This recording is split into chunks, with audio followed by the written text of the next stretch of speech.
Hi, this is Donna. Welcome to D2 Paper Crafts. In today's video, we're making this box, and this was inspired by some professional packaging which I saw on Pinterest.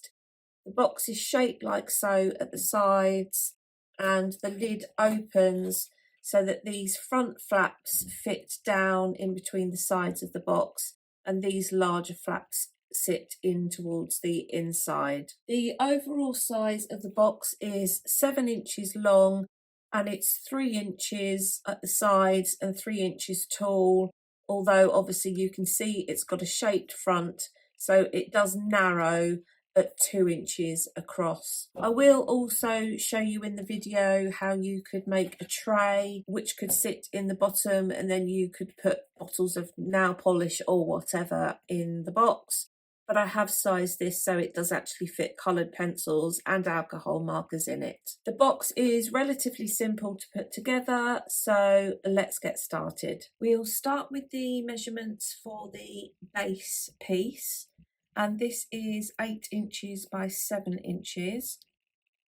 And along the 8-inch side, score at 1, 2, and 5. We'll then have a piece for the lid, and this is 4 3/4 times 11. Along the short side, score at 1/2 and 2.5. Rotate, the 1/2-inch tab is at the bottom. Score from top to bottom at 2 and 9. At 1, score down to the first score line, so that's the score line which is at 2 1/4, and do the same at 10, score down to the 2 1/4 score line like so. You'll then have 2 pieces for the sides. These are 4 by 6.5. Along the 4-inch side, score at 1/2 and 3.5. Along the long side, score at 3 top to bottom and 6 top to bottom. And then at 5 inches, score down to the first score line. So you're scoring just within the 1/2-inch tab. You're then going to fold the piece along the centre score line, like so. Put the piece in the scoreboard and make a pencil mark at 2.5 inches, like so. So you'll do that twice. We'll start with the piece which is going to form the back of the box, the base of the box, and then a double layer for the front. Fold and burnish along the score lines. This piece will sit like so. Put that to one side. Take the 2 side pieces. Fold and burnish along all of the score lines. Place your piece in this orientation so the 1/2-inch tab is at the top. Our pencil line is here over to the left of the piece, and we're going to start by cutting up the right hand score line up to the horizontal, like so. Cut that away, like so. We can then remove the left hand section and continue cutting along the left hand section until you get to the additional score line in the glue tab, and cut up the score line. So we're cutting down to this section here. We're going to rotate 180 degrees, remove the bottom left and right hand corners, and take a wedge from the ends of all of the glue tabs. This is our side section. We want to fold the plain square, as it were, under. Do make sure you get a really thorough burnish on this score line. And we're now going to cut through both pieces of cardstock from the pencil line here down to the top of this tab. You might want to do that with one cut with your scissors, put it in your trimmer. So I'm just going to cut across like so. So that is the shape of our side. we look at the box, this will be the left-hand side. This glue tab here is going to sit on the base of the box. This tab will be for the front section, and this is going to adhere to the back. And this open section here will be glued at the bottom, and this is where our tab to secure the lid closed is going to sit. So that's our left-hand piece. So this is the left-hand side, and here's an example of where you need to be cautious if you're using single-sided cardstock. This was the original score line that I put in, and my pencil line was here. So if I cut this as I cut the first piece, I would end up with two left-hand sides. I need to make sure my cardstock is in the right orientation. So what I've done is I've re-measured along the score line the 2.5 inches and made a pencil mark like so, and then I've drawn a pencil line directly opposite this original score line here. So now when I cut, I'll be cutting in this direction, which will be a direct mirror image of this piece, and my cardstock will be in the correct orientation. If I'd done it as I had done originally, I would end up with two left-hand sides. Just something to think about when you're using single-sided cardstock. So let's go back to this piece. We can cut it as we did originally. So I'm going to cut this right-hand section away and cut all the way down to the pencil mark. So I'm replicating this cutaway section here. I'll cut a wedge at the same time. I'm then going to cut down the left-hand section, but I'm only cutting down to the horizontal score line. So I'm replicating this section here, like so. I'll cut a wedge from there at the same time. Rotate. I'm going to remove the left and right-hand squares as we did originally. Take a wedge from this glue tab, which is the equivalent of this glue tab here, and take a wedge from the bottom. So now I'm going to fold the full square under and cut from the pencil mark directly to the top of the small tab. And now when I lay these out, you can see I've got two pieces which are a mirror image of each other. So one will be the right hand side and all the glue tabs and the angle is in the right direction, and one will be for the left hand side and the glue tabs and the angle is in the right direction. So a slight error in the fact that I scored and marked each piece the same, but it was easy to put that right. Bring your back, base and front elements into place. Sit your piece in this orientation with the two 1-inch sections towards you, and we're going to start by sticking the piece at the back.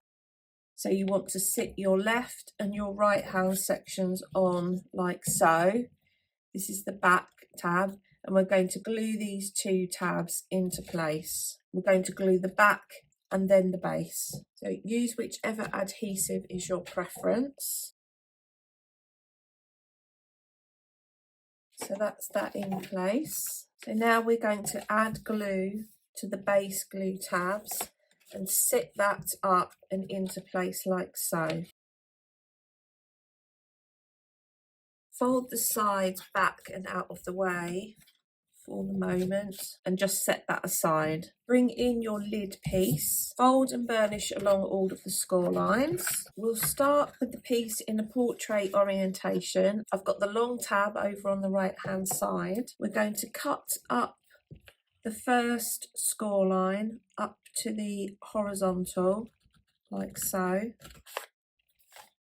Separate that section. Repeat on the next like so, and then remove this right hand section. Rotate, and we're going to cut this additional score line like so. Move to the other end. We're going to repeat, so I'm going to cut up the first score line, cut up the next score line, so, and then I'm going to cut along this section. Rotate, take a wedge from the back glue tab, and then because it's my preference, I'm going to round off the corners of these two larger flaps and these two smaller flaps here. But you can, of course, leave these square. This is our lid. Bring your box base in, and the first thing we're going to do is adhere the lid to the back of the box. So this is going to sit in the back. Make sure it's lined up at the back and is sitting flush.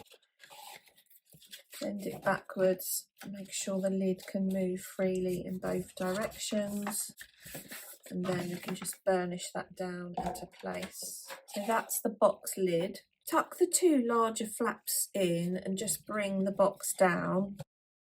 If I turn the box up this way, you can see how this flap is going to sit in between the gap that will be between the outer side section and the inner side section when this is folded toward the middle. So if I sit that on the outside, that's how far the flap is going to come in. So we want to glue the inner section, but we want to make sure that we don't glue anywhere which is going to then restrict the access for this flap. So if I hold the piece up this way, I'm going to add glue, and I will use my construction glue for this. Possibly the bottom ½ an inch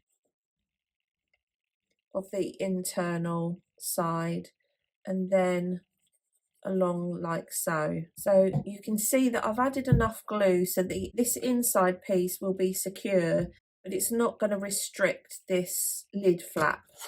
So if I move the piece out of the way, I can push that over and stick that down in place, so that I'm going to burnish that into place. So that's one side stuck in, and now I'm going to do exactly the same. Bring this side down, bring this flap across so I can see where I can add glue on here. Move the lid out of the way, push this down again.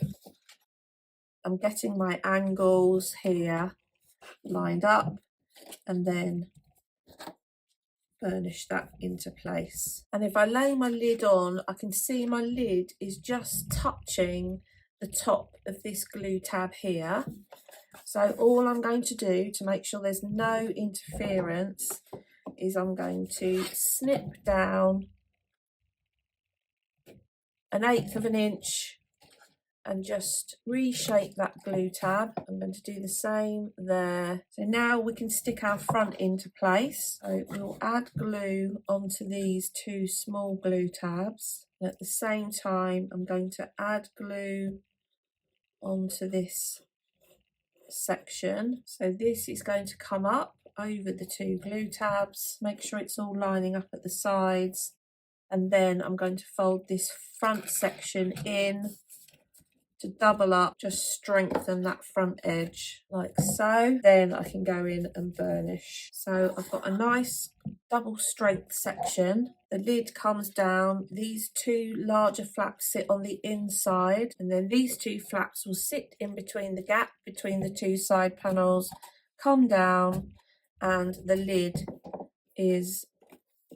sits like so. So that's our box completed. Now, one thing you could do, if say for example you were going to be gifting nail polishes in this, for example, you could make a tray which could sit in the bottom and then cut apertures into the tray for the bottles to sit in. So I've just mocked one up in copier paper.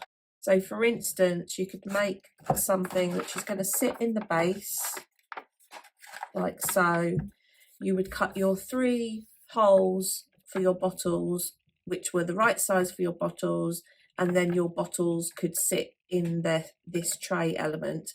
Obviously, one thing you would need to be aware of is the placement of the holes, because the box obviously slopes when it starts at this point, so you've only effectively got 2/3 of the box that you could have full height in. But that is something which you could do if you wanted to just add some extra support for your gift in the box. So this, for instance, the mock-up was made from a piece which was 9 inches by 5 inches, and it was scored at 1/2 and 1 on all 4 sides. cut your apertures. Then you can see how I've made virtually an upside down tray. We would add glue onto these 4 tabs here and then use those to secure this into place. So I will now go and finish the decoration on my box, and then I will come back and give you the sizes of the pattern paper that I've used. Here's the finished decorated box. I used some pattern paper in my stash which came from a magazine. I've added a topper to the front. I'll give you the sizes of the pattern paper. So the top is 6 3/4 by 1 3/4. The front flap is 6 3/4 by 2. The front here is 6 3/4 by 3/4. The back is 6 3/4 by 2 3/4. And then the sides, I cut a square which was 2 3/4 by 2 3/4. I laid that on the side and then just marked with a pencil where I wanted the angles to come down. And that's created the shape side for the sides of the box. I'm really happy with how the box has come out. I did use a 300 GSM cardstock for this, and because we've got effectively double layered sides and a double front, and I've used construction glue to adhere the pattern paper, it's actually a very sturdy box, and it would make a nice storage piece. So there we have today's project. I hope you've enjoyed today's video. If you haven't done so already, please consider subscribing to the channel. And until next time, thanks for watching.